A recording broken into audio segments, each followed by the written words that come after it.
La maison victorienne du quartier historique de Portland avait été le témoin des secrets de plusieurs générations, mais aucun n'était aussi sombre que celui qui se tramait entre ses murs. Sarah Bennett se tenait à la fenêtre de la cuisine, observant le brouillard matinal envahir le jardin, tandis que son café refroidissait dans ses mains. À 34 ans, elle possédait cette beauté qui émane de l'intelligence plutôt que de la vanité. Des yeux verts vifs, des cheveux auburn généralement attachés en une queue de cheval pratique, et un air de détermination tranquille qui lui avait bien servi dans son métier de comptable judiciaire. « Maman, les oiseaux ne chantent pas aujourd'hui », remarqua Lily, 7 ans, depuis la table du petit déjeuner. C'était une enfant d'une perspicacité inhabituelle, avec les yeux verts de sa mère et une sensibilité au monde qui l'entourait, qui parfois déstabilisait Sarah. « Peut-être qu'ils savent que quelque chose de mal va arriver. »« Les oiseaux ne prédisent pas l'avenir, ma chérie, » répondit Sarah, bien que les mots de sa fille lui aient donné un frisson inexplicable. « Finis tes céréales, nous avons une longue journée devant nous. » David, le mari de Sarah, entra dans la cuisine, déjà vêtu de son costume coûteux. Il était séduisant d'une manière calculée, grand, avec des cheveux blonds parfaitement coiffés et un sourire qui avait charmé Sarah 8 ans plus tôt.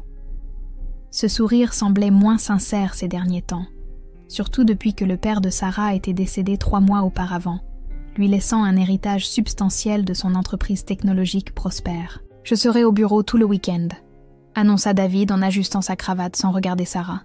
« La fusion atteint une phase critique. Il se peut même que je ne rentre pas ce soir. »« Encore ?» Sarah ne put cacher sa frustration.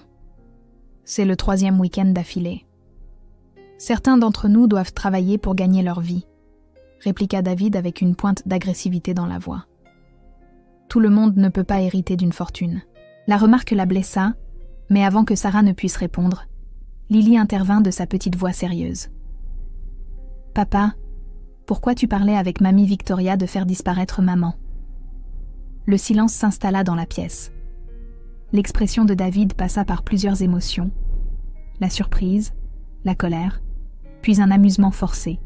« Quelle imagination débordante tu as, ma princesse. Je parlais probablement d'un voyage d'affaires. » Mais Sarah avait vu quelque chose à cet instant. Une lueur de peur authentique dans les yeux de son mari. Elle regarda Lily, qui fixait son bol de céréales, ses petites épaules tendues. Après le départ de David, Sarah s'agenouilla à côté de sa fille. « Lily, qu'as-tu entendu exactement ?» Les yeux de Lily s'emplirent de larmes. « J'ai entendu papa au téléphone avec mamie Victoria. Il a dit, une fois que Sarah ne sera plus là, nous aurons accès à tout. Et mamie a dit, la maison est parfaite. Les vieilles demeures sont le théâtre de tant d'accidents tragiques. » Elle marqua une pause, sa voix n'étant plus qu'un murmure. « Maman, j'ai peur. » Sarah voulait croire à un malentendu, mais elle ne pouvait ignorer le nœud d'anxiété qui se formait dans son estomac. Sa belle-mère, Victoria Bennett, n'avait jamais approuvé leur mariage.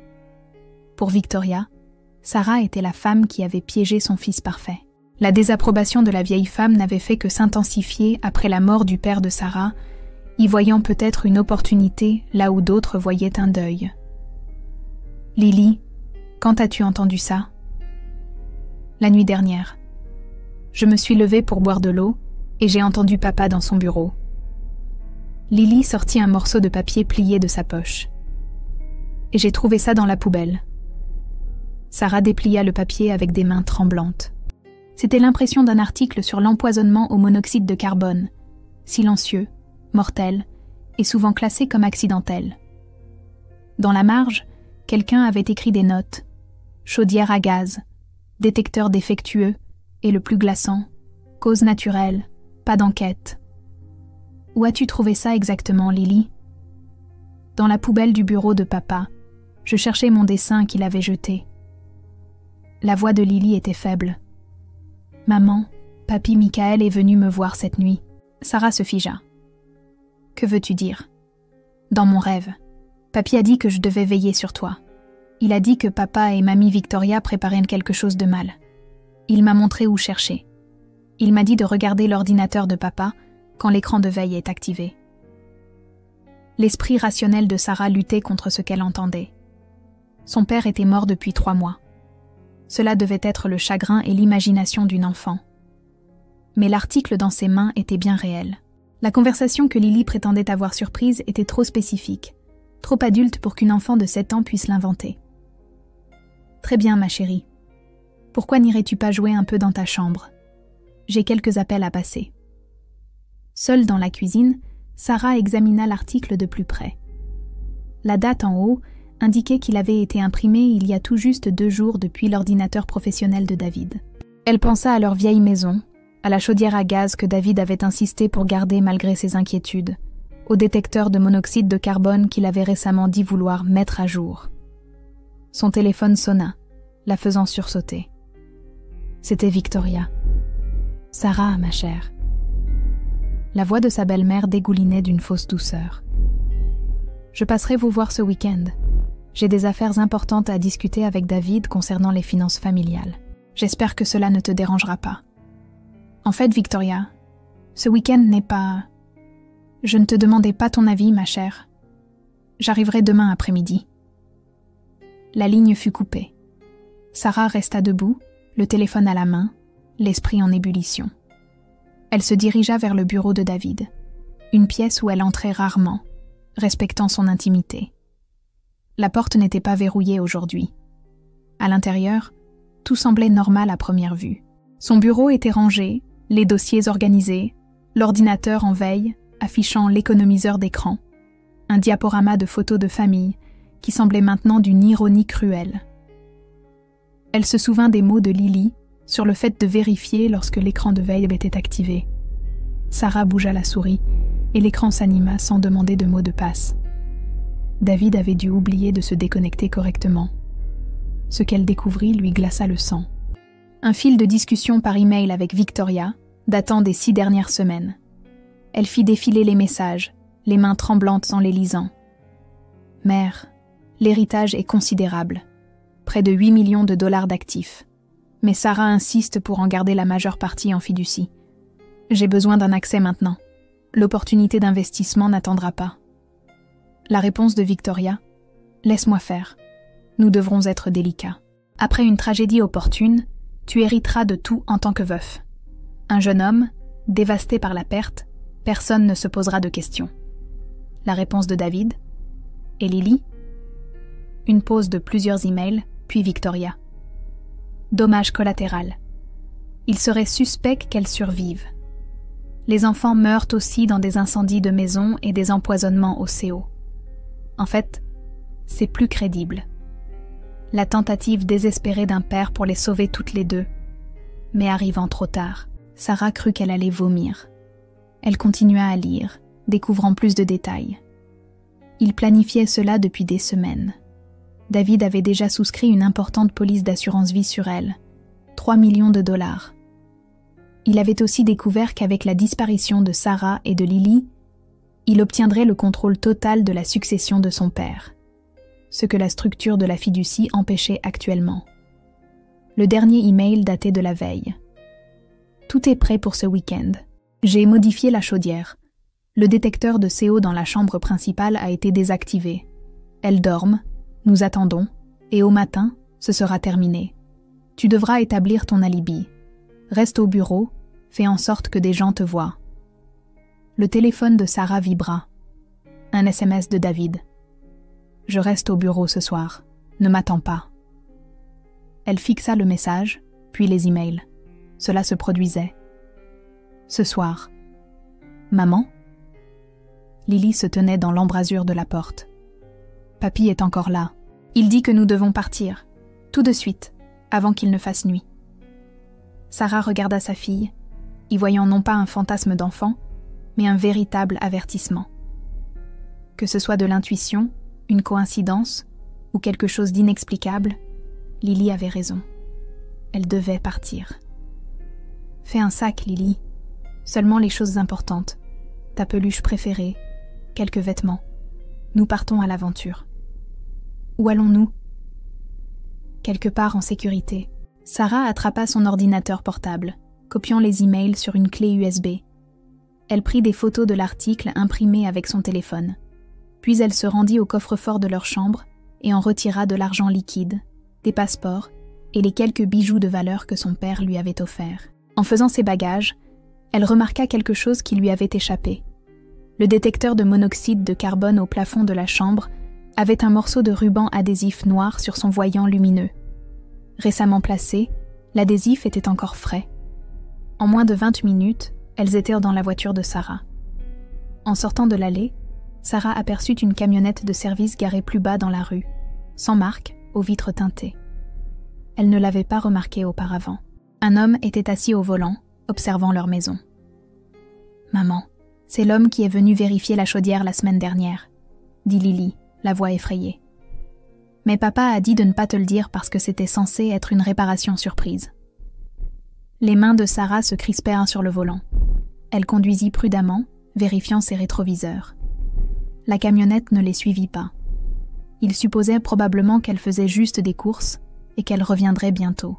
Elle se rendit au poste de police du centre-ville de Portland. À l'intérieur, elle demanda à voir l'inspectrice Rachel Morrison, une personne avec qui elle avait travaillé sur une affaire de fraude d'entreprise 2 ans plus tôt. Après une attente de 20 minutes, Rachel apparut, son expression passant à l'inquiétude en voyant le visage de Sarah. « Sarah, qu'est-ce qui ne va pas ?» Dans un bureau privé, Sarah exposa tout, la conversation surprise, l'article imprimé, les emails, le détecteur désactivé, la camionnette suspecte. Rachel écouta attentivement, prenant des notes. « Ce sont des allégations graves, » dit Rachel quand Sarah eut terminé. « Mais les preuves sont substantielles. Rien qu'avec ces emails, nous pouvons les arrêter pour complot en vue de commettre un meurtre. Et Lily et moi, serons-nous en sécurité ? Je vais organiser une protection immédiatement. Nous allons envoyer des agents chez vous tout de suite. » Rachel prit son téléphone. « Et Sarah ? Votre fille vient peut-être de vous sauver la vie à toutes les deux. » En quelques heures, David fut arrêté à son bureau. L'expression de choc sur son visage lorsque la police apparut était presque comique. Il avait été si certain de son plan. Victoria fut arrêtée dans son appartement terrasse, en train de faire un sac pour sa visite. La camionnette de service était immatriculée au nom d'un certain Marcus Holt, un associé connu du crime organisé, expert dans l'art de faire passer des meurtres pour des accidents. Il fut arrêté à son appartement, et son ordinateur révéla des communications avec David concernant le paiement de services professionnels. La chaudière modifiée était exactement comme décrite dans les emails, truquée pour produire des niveaux mortels de monoxyde de carbone. Le détecteur de la chambre avait été désactivé par un professionnel. La boîte à outils de David dans le garage contenait le même type de ruban isolant noir utilisé pour couvrir le capteur. Mais la preuve la plus accablante vint de Victoria elle-même. Lors de l'interrogatoire, elle craqua lorsqu'on lui présenta la déclaration de David, qui rejetait toute la faute du complot sur sa manipulation. Sa fierté ne pouvait supporter d'être dépeinte comme l'unique responsable. « C'est ingrat !» cria-t-elle aux inspecteurs. « Je lui ai tout donné, j'ai tout planifié, et il veut me faire porter le chapeau ? Très bien, oui, c'était mon idée, mais il était d'accord, il voulait l'argent. Il ne l'a jamais aimée, elle n'était qu'un moyen pour parvenir à ses fins. Et cet enfant, ce rappel constant du père de Sarah, toujours sur notre chemin. » L'enregistrement de cette explosion de colère scella leur sort. Le procès commença 6 mois plus tard. Sarah avait déménagé avec Lily dans un appartement sécurisé, prenant un congé pour se concentrer sur leur guérison. Lily suivait une thérapie avec le docteur Angela Ross, une psychologue pour enfants spécialisée dans les traumatismes.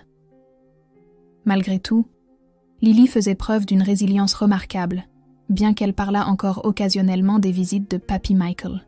Le docteur Ross dit à Sarah en privé que ces expériences soient réellement surnaturelles ou la manière de son esprit de traiter l'intuition et les signes avant-coureurs qu'elle a inconsciemment remarqués, la conscience de Lily vous a sauvées toutes les deux. Ne le rejetez pas. Laissez-la le gérer de la manière qui lui semble réelle. Au procès, l'accusation présenta les emails, la chaudière modifiée, le témoignage de Marcus Holt, qui avait négocié une peine, et la demande de police d'assurance de David datée de quelques semaines seulement après la mort du père de Sarah. Les dossiers financiers montrèrent que David était profondément endetté à cause du jeu et de mauvais investissements, des dettes qu'il avait cachées à Sarah. La défense tenta de plaider le piège, la coercition par Victoria, la folie passagère. Rien ne tint. Les preuves étaient accablantes. Lily témoigna, guidée avec douceur par l'accusation. Elle expliqua comment elle avait surpris la conversation téléphonique, trouvé l'article, et comment son grand-père lui avait rendu visite en rêve pour l'avertir du danger. « Voyez-vous encore votre grand-père » demanda doucement le procureur. « Parfois » répondit honnêtement Lily. « Et il me dit que maman et moi sommes en sécurité maintenant. Qu'il est fier de moi parce que j'ai été courageuse. Et que lui dites-vous ? Je lui dis que je l'aime. Et qu'il me manque. Mais je suis contente qu'il veille sur nous. » Il n'y avait pas un œil sec dans la salle d'audience. Le jury délibéra moins de 4 heures. David fut reconnu coupable de complot en vue de commettre un meurtre, de tentative de meurtre, de fraude à l'assurance et de plusieurs autres chefs d'accusation. Il fut condamné à une peine de 25 ans de prison à perpétuité. Victoria reçut 18 ans pour son rôle dans le complot. Marcus Holt, en échange de son témoignage, écopa de 8 ans. À l'extérieur du palais de justice, Sarah serra Lily contre elle. Les caméras de télévision les entouraient, mais Sarah les ignora. Elle baissa les yeux vers le visage levé de sa fille. « Tu nous as sauvés, Lily. Ton courage, ta clairvoyance. Tu nous as sauvé la vie. »« Papy a aidé, » dit simplement Lily. « Il t'aimait très fort. Il voulait nous protéger une dernière fois. » Sarah ne discuta pas. Peut-être était-ce surnaturel. Peut-être était-ce la perception intuitive du danger d'une enfant, traitée à travers le prisme du deuil et de l'amour. Peut-être que cela n'avait pas d'importance. Ce qui importait, c'est qu'elles étaient en vie. 1 an après le procès, Sarah se tenait dans le bureau aux parois de verre de Bennett Forensic Accounting, son propre cabinet, ironiquement nommé d'après le nom de famille qu'elle était en train de faire retirer légalement. Elle reprenait son nom de jeune fille, Sullivan, et Lily avait demandé à faire de même. « Je ne veux plus être une Bennett », avait dit Lily d'un ton neutre. « Les Bennett font du mal aux gens. Les Sullivan se protègent les uns les autres. » Le cabinet était spécialisé dans la découverte de fraudes financières et l'aide aux victimes d'abus financiers. Un travail qui avait du sens après ce que Sarah avait vécu. Elle avait utilisé une partie de son héritage pour créer la fondation Michael Sullivan, offrant une aide financière et un soutien juridique aux survivants de violences domestiques qui tentaient d'échapper à des situations dangereuses.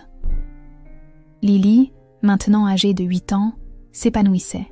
Elle avait développé un talent pour l'art, ses dessins remplis de couleurs vives et d'images pleines d'espoir. Elle mentionnait encore Papy Michael de temps en temps, généralement avec un sourire, comme si elle partageait une blague complice avec l'univers. « Maman, est-ce que Jake peut venir dîner ce soir ?» demanda Lily un après-midi. Jake Morrison était le fils adolescent de l'inspectrice Rachel Morrison qui avait aidé Lily pour un projet de sciences à l'école. Rachel était devenue une amie proche au cours de l'année écoulée, sa présence rassurante étant une source de soutien. « Bien sûr, je commanderai chez ce restaurant Thaï que vous aimez tous les deux. »« Est-ce que Rachel peut venir aussi ?»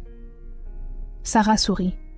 « Je vais l'inviter. » Ce soir-là, ils étaient tous les 4 assis autour de la nouvelle table de salle à manger de Sarah, modeste comparée aux grands meubles de l'ancienne maison, mais infiniment plus chaleureuse. Lily parlait avec animation de son cours d'art tandis que Jake l'écoutait patiemment, la taquinant gentiment de temps à autre. Rachel croisa le regard de Sarah et sourit. « Tu as construit quelque chose de bien ici », dit Rachel à voix basse pendant que les enfants se disputaient le dernier rouleau de printemps. « Un vrai foyer. »« On y arrive », acquiesça Sarah. « Certains jours sont plus difficiles que d'autres. Lily fait encore des cauchemars parfois. Et moi, j'ai encore du mal à croire à quel point nous sommes passés près du pire. Mais vous ne l'avez pas fait. Parce que tu as écouté. Parce que tu as fait confiance à l'instinct de ta fille et au tien. » Rachel marqua une pause. « Et peut-être parce que ton père veillait sur vous ? Tu crois à ça ?» Sarah était surprise. Rachel était généralement d'un pragmatisme à toute épreuve. « Je suis inspectrice depuis 15 ans. J'ai vu des choses que je ne peux pas expliquer. Des coïncidences qui n'en ont pas l'air. Des intuitions qui résolvent des affaires. Rachel haussa les épaules. Appelle ça comme tu veux. Intuition, ange gardien, le subconscient qui capte des détails que nous ne remarquons pas consciemment. Est-ce que l'étiquette a de l'importance si elle sauve des vies? Maman, papy dit que Rachel était quelqu'un de bien, annonça soudainement Lily en regardant une chaise apparemment vide. Il l'aime bien. Rachel haussa un sourcil en direction de Sarah, qui se contenta de secouer la tête avec un petit sourire. Plus tard, après le départ de leurs invités, Sarah borda Lily dans son lit. La chambre était décorée avec les œuvres de Lily, des pièces colorées et imaginatives qui montraient une enfant traitant un traumatisme par la créativité. Un dessin représentait 3 silhouettes, une femme, une enfant et une figure lumineuse veillant sur elle. Est-ce que papy est là maintenant ?» demanda Sarah. Lily regarda vers le coin de la pièce et hocha la tête. « Il est toujours là quand j'ai besoin de lui. Mais il dit qu'il ne sera pas toujours là. Il dit que je deviens assez forte pour me protéger toute seule maintenant. » La gorge de Sarah se serra. « Qu'est-ce qu'il dit d'autre ?»« Il dit qu'il est fier de toi, que tu fais exactement ce qu'il espérait que tu ferais de ta vie, aider les gens, être honnête, me garder en sécurité. » Lily bâilla. « Il dit que maman serait fière aussi. » Sarah ne s'y attendait pas. Sa mère était décédée quand Lily n'était qu'un bébé. « Il parle de ma mère ?» Parfois, il dit qu'elle est avec lui. Ils veillent tous les deux sur nous. Les paupières de Lily s'alourdissaient. « Maman, tu penses que les méchantes personnes peuvent devenir gentilles ? Pourquoi demandes-tu ça ? » Je pensais à papa. A-t-il toujours été méchant ? Sarah réfléchit soigneusement à sa réponse. Je pense que les gens font des choix. Et parfois, ils font de très mauvais choix à cause de l'avidité, de la peur ou de la douleur. Ton père a fait des choix terribles. Mais cela ne signifie pas que tu portes ça en toi. Tu es ta propre personne, Lily. Tu as déjà montré plus de courage et de bonté que beaucoup d'adultes. Papy dit que je tiens ça de toi, murmura Lily, à moitié endormie maintenant. Fais de beaux rêves, ma puce. Je t'aime, maman. Je t'aime aussi. Sarah se tenait dans l'embrasure de la porte, regardant sa fille dormir. Dans le coin où Lily avait regardé, il n'y avait rien de visible. Mais Sarah murmura quand même, à l'air vide, à la mémoire, ou à tout ce qui existait au-delà de la compréhension. Merci, papa. Merci d'avoir veillé sur elle, de nous avoir donné cet avertissement. Nous allons nous en sortir. Je te promets que je te rendrai fière. Une légère brise traversa la pièce, bien qu'aucune fenêtre ne soit ouverte. C'était peut-être le système de chauffage. Ce n'était peut-être rien. Ou c'était peut-être l'amour d'un père, traversant la frontière qui sépare les vivants des morts, s'assurant que sa fille et sa petite-fille étaient en sécurité. Sarah choisit de croire à cette dernière option. Dehors, la première neige de l'hiver commença à tomber, recouvrant Portland d'un manteau blanc. Dans sa nouvelle maison, avec sa fille en sécurité, Sarah sentit enfin le poids de l'année écoulée commencer à se lever. Il y aurait encore des défis à relever. La guérison était un long processus. Mais elles savaient l'une l'autre. Elles avaient obtenu justice. Elles avaient bâti une nouvelle vie sur les cendres de la trahison. Et quelque part, que ce soit en mémoire ou en esprit, Michael Sullivan observait, satisfait de savoir que ses filles étaient enfin en sécurité. Alors que Sarah se préparait à se coucher, elle remarqua que Lily avait laissé un de ses dessins sur le comptoir de la cuisine. Il montrait une femme et une petite fille marchant main dans la main vers un lever de soleil éclatant, avec ces mots soigneusement écrits en dessous. « Les courageux continuent d'avancer. » Sarah sourit, des larmes coulant sur son visage. Des larmes de chagrin, de soulagement, de gratitude et d'espoir, toutes mêlées.